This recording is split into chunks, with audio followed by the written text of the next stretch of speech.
Bonsoir à tous et à tous, bonsoir à tous les suiveurs et à tous les inconditionnels de Grégoire Omnisport doomu Gaynde Ndiaye warul tiit warul ragal dañoo ne Sénégal Ndiaye mais Iliman Ndiaye am na place ci équipe nationale bu Sénégal Ndiaye Iliman Ndiaye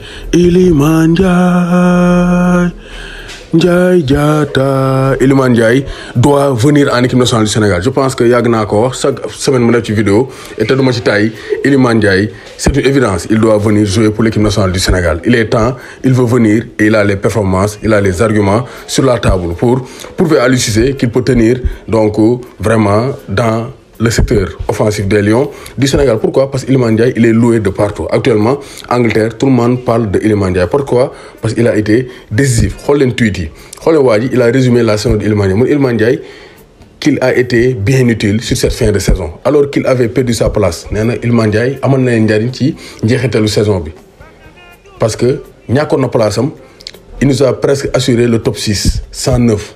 Donc ils ont joué sans numéro 9, moom moo doon dépanner di jouer numéro 9. Et il a assuré.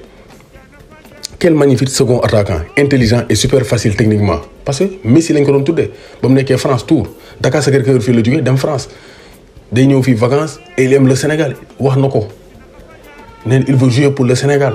Donc Aliou Cissé xaw ma looy xaar au niveau des excentrés on a des problèmes. Iliman Ndiaye c'est une évidence da nga ko war a woo. Il faut amener les joueurs. Il est jeune xam nga il est gentil et il est très fort. Donc rien à dire. À l'aise, techniquement à l'aise, dans les 1-2, on en a besoin.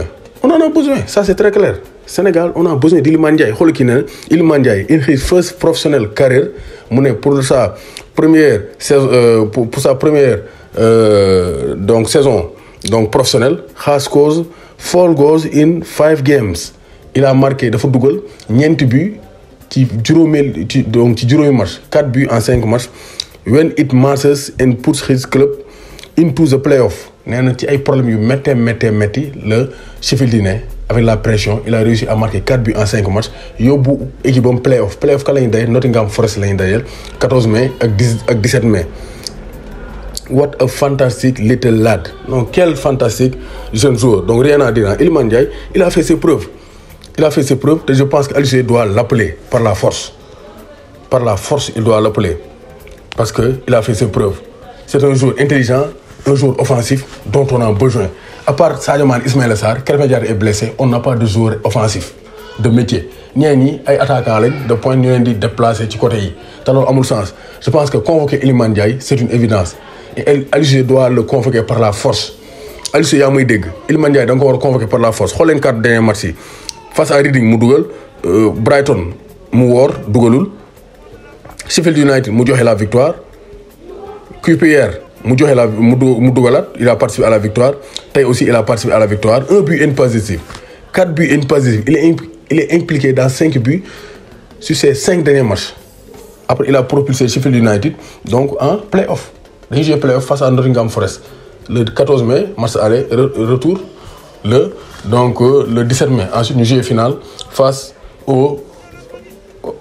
à l'autre vainqueur de la deuxième demi-finale. Benn demi-finale play-off pour la montée kan ak kan la Huddersfield Town bu Naby Sarr Mohamed Naby Sarr titulaire tey ñoom ñoo gagné mooy dajeeg Luton Town tey ren def nañ saison bu baax. Donc am nañ 2 Sénégalais en play-off pour la montée en première division anglaise. Donc rien à dire donc parce que Fulham donc day dem donc Bournemouth aussi donc qualifié na day yéegaat avec Dominique Solanke mais donc Iliman Ndiaye et Naby Sarr ñoom ñaar aussi ils peuvent donc mën nañoo rejoindre la Premier League. Donc Aliou Cissé tu dois obligatoirement par la force convoquer Iliman Ndiaye. Donc Iliman Ndiaye day bëgg a yéeg Naby Sarr day bëgg a yéeg mais Ismaïla Sarr wàcc na. Ismaïla Sarr battu perdu sa place de Cheikh Kouyaté donc a été relégué en deuxième division. Donc Ismaïla Sarr day wàcc deuxième division. Ça c'est pas une bonne nouvelle pour Ismaïla Sarr parce que deuxième division vu le talent d'Ismaïla Sarr c'est pas le très bon championnat. On espère qu'il va quitter malgré saison bi maintenant avec les blessures les méformes. Donc on espère dina am benn club pour mën a continuer sa carrière. Donc Chelsea en vente. Donc Chelsea jaay nañ ko Todi Boli et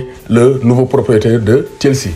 Donc actuellement dañuy xaar gouvernement britannique donc les autorités anglaises ñoom ñoo war a donc approuver la vente sinon 5 milliards d'euros la koy jëndee Todi Boli un américain qui va devenir le nouveau boss d'Edouard Mendy et de Chelsea. Ñoom tey dañoo nul 2 buts partout. Chelsea moom dañoo feebar Chelsea moom yaakaar naa dañ leen liggéey sur les 4 derniers matchs Chelsea dañ leen door 4-1 Arsenal fekkaat leen door leen 4-2 donc Everton door leen 1-0 donc ñu nii la donc Wolverhampton donc Chelsea moom mentalement ils sont affaiblis avec guerre Russie bi donc les menaces de vente de dissolution d'intérêt voyage loolu lépp ça a déstabilisé les Blues de Chelsea moo tax actuellement ça s'est fait ressentir donc sur les résultats des Blues de Chelsea. Donc ça c'est très clair. Donc Moustapha Nam aussi exceptionnel. Nam exceptionnel. Il a encore marqué avec Paris FC et nous maintenir Paris FC au niveau des équipes capables de jouer les playoffs pour la montée en donc première division française. Donc Barça a gagné 2-1. Nantes gagne la Coupe de France face à Nice. Donc de Fatal Nice 1-0 avec un but de Ludovic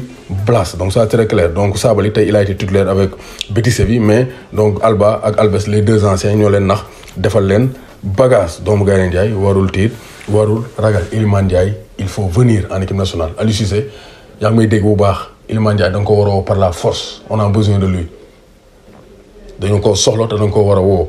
Sadio Mané et Liverpool ont été tenus en échec par Tottenham. Tottenham dafa doon dem hold-up avec un but de Heung-min-Son mais donc Luis Diaz l'homme en forme du moment. Sadio Mané mu ngi toj certes mais Luis Diaz c'est le game changer, c'est lui qui change les matchs de Liverpool face à Villarreal moo dugg def différence cette fois-ci aussi moo def différence. Il a prise c'est la prise d'initiative qui est énorme donc dóor bi cadré wul woon mais c'est la prise d'initiative avec ñu dévier ko donc mu trompé Hugo Lloris un but partout. Liverpool reprend le fauteuil de leader à égalité avec City mais City suba bu dóoree Newcastle day rawaat Liverpool donc ñuy ñaan suba Newcastle yàlla na dóor City. Alain Saint-Maximin yaa ngi naan Sadio Mané yóbbul la dara comme da ngaa teg bët Sadio Mané il faut tout faire pour nga gagner. Il faut tout faire pour gagner Alain Saint-Maximin. Il faut tout faire pour gagner pour Sadio Mané.